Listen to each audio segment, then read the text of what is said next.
کے اعزاز میں رکھی گئی ہے۔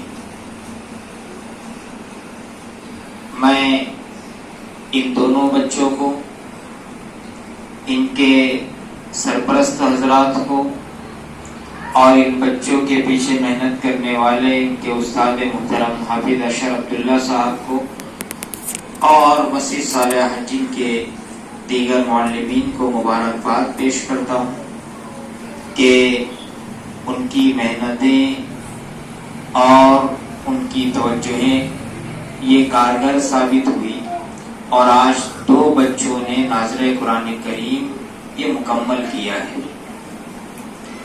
قرآن مجید یہ ایسی مقدس اور پاکیزہ کتاب ہے کہ جس کی حفاظت کی ذمہ داری اللہ نے لی ہے۔ کل آسمانی کتابیں کتنی ہیں؟ کوئی بتا سکتا بچوں میں؟ آسمانی کتابیں کتنی ہیں؟ 4 ہیں، شاباش۔ کوئی گنائے گا؟ توریت، انجیل، زبور، قرآن مجید، یہ 4 کتابیں ہیں جو آسمان سے اتری ہیں۔ لیکن اس دنیا میں ابھی جو کتاب اپنی صحیح شکل و صورت پر باقی ہے وہ ہے قرآن مجید۔ کیا ہے وہ؟ قرآن مجید جو ہم پڑھتے ہیں۔ وہ کیوں باقی ہے؟ اس لیے کہ اس کی حفاظت کی ذمہ داری اللہ نے لی۔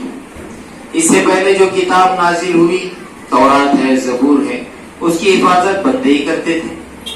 اب اس میں ہوتا یہ تھا کہ زمانہ جیسے جیسے گزرتا گیا کچھ نئے فتنے آ گئے اور ان کے جو پڑھانے والے لوگ تھے وہ کچھ پیسے لے کر اور کچھ دوسرے فتنوں میں آ کر انہوں نے اس میں رد و بدل کر دیا۔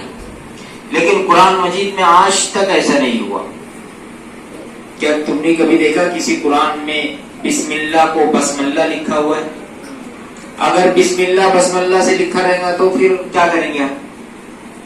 کیا پڑھیں گے؟ بسم اللہ پڑھیں گے۔ اس لیے کہ یہ قرآن مجید ہم کو سکھایا جا رہا ہے، پڑھایا جا رہا ہے اور اس کا ذریعہ یہ ننھے منھے بچے بنے۔ جیسا کہ ابھی حافظ اشرف عبداللہ صاحب نے کہا کہ قرآن مجید کو ایک وقت تھا کہ جلا دیا گیا تھا۔ جس وقت تو انگریز ہندوستان میں آئے تو انہوں نے کہا کہ یہ جو مسلمان ہیں ان کو ختم کرنے کا 2 ذریعہ ہے اور ان پر حکومت کرنے کا 2 طریقہ ہے۔ ایک یہ کہ ان کے علماء کو قتل کر دیا جائے، ان سے ان کا رشتہ توڑ دیا جائے، اور دوسری جو کتاب وہ مانتے ہیں جو بہت ہی مقدس ہے ان کے نزدیک اور وہ ان کو دل و جان سے اس کی حفاظت کرتے ہیں اور اس کے لیے مرنے مٹنے کے لیے جان دینے کے لیے تیار ہے نا۔ آج اگر ہمارے سامنے کوئی قرآن مجید پھاڑے تو ہم اس کو کیا کریں گے؟ ہم اس کو پھاڑ دیں گے۔ قرآن مجید جو ہمارے سامنے جلائے کس کی مجال ہے؟ نہیں جلا سکتا، اس لیے کہ وہ ایسی مقدس کتاب ہے ہمارے اللہ کی کہ اس کے لیے ہم جان دینے کے لیے تیار ہیں۔ تو انہوں نے یہ کیا، تقریباً 70,000 علماء کرام کو قتل کر دیا اور اس کے ساتھ ساتھ انہوں نے یہ کیا کہ ہر جگہ سے قرآن مجید لا کر اس کو جلاتے ہیں، اس کو دریا بھر کے کر دیتے ہیں۔ ایک مدرسے میں ان کا جانا ہوا، جانے کے بعد انگریز گورنر نے کہا وہاں کے ایک مولانا سے کہ بھئی آپ کے مدرسے میں قرآن ہے؟ کہا کہ ہاں ہے۔ کہا کہ وہ لائیے ہمارے سامنے اور جتنے قرآن مجید ہے سب لے کر آؤ، اس کو ہم جلائیں گے۔ انہوں نے قرآن مجید منگا لیے اور آسانی سے ہم کو دے دی۔ تو اس انگریز کو بڑی حیرت ہوئی، اس نے کہا کہ ارے ملا جی معلوم ہے ہم اس کا کیا کریں گے، ہم اس کو کوئی سر پر رکھنے کے لیے تھوڑی نہ منگا رہے ہیں، اس کو جلا دیں گے قرآن مجید کو اور تم آسانی سے دے دے رہے۔ تو کہا کہ آپ اپنا کام کریں۔ اس کو بڑی حیرت ہوئی، اس نے وجہ پوچھی تو مولا صاحب نے کہا کہ ٹھیک ہے رکیے، دیکھیے 2 بچے سامنے کھیل رہے ہیں، 2 بچوں کو انہوں نے بلایا، ایک 9 سال کا ایک 11 سال کا، اور اس کو انگریز کے سامنے بٹھایا اور ہم نے اس کے ساتھ جتنے لوگ آئے تھے ہم سے کہا کہ ان میں سے قرآن کس کو آتا ہے؟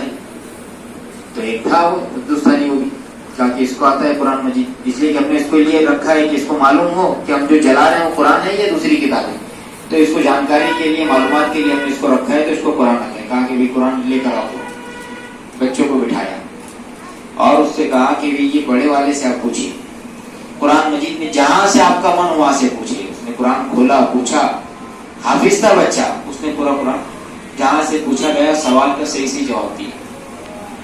یہ سننا تو سر بجانے لگے۔ دوسرے بچے کو بلائے، کہا کہ اس سے بھی سوال کرو الگ الگ، اس سے بھی سوال کیا گیا الگ الگ، تو اس نے بھی جواب دے دیا۔ تو اس کو بڑی حیرت ہوئی۔ پھر مولانا نے کہا کہ آپ جو یہ قرآن دیکھ رہے ہیں یہ ہمارے لیے یہ قرآن نہیں ہے، اصل قرآن تو ہمارے سینے میں ہے۔ یہ تو 2 دفتی والا قرآن ہے، 2 دفتی کے بیچ میں ہے کہ یہ ورق ہے، ہاں یہ ورق ہے، اس کے اوپر قرآن مجید لکھا گیا، ہم اس کا ادب احترام کرتے ہیں، لیکن اصل کتاب وہ نہیں ہے۔ اصل قرآن تو یہ ہے جو ہمارے سینوں سے ہو کر آیا ہے۔ مدینہ میں نبی کریم صلی اللہ علیہ وسلم پر نازل ہوا تو سینے میں تھا، صحابہ کرام نے اس کو سنا، سینے میں محفوظ کیا، وہاں سے سینہ بسینہ چل کے آیا ہے، اس لیے قرآن مجید کو کوئی مٹا نہیں سکتا۔ تو اپنے دانتوں میں انگلی لے لیا، انہوں نے کہا کہ واقعی صحیح بات ہے، قرآن مجید کو کوئی کبھی مٹا نہیں سکتا ہے۔ ایسے چھوٹے چھوٹے جو مکاتب ہے، مدارس سے محنت کی جاتی ہے، یہ قرآن مجید کی حفاظت کا بہت بڑا ذریعہ ہے، ہم اس کا اندازہ نہیں لگا سکتے۔ قرآن مجید وہ جو کتاب ہے، قرآن دنیا میں سب سے زیادہ پڑھی جانے والی کتاب کون سی ہے؟ ادھر دیکھیں گے صاحب، دنیا میں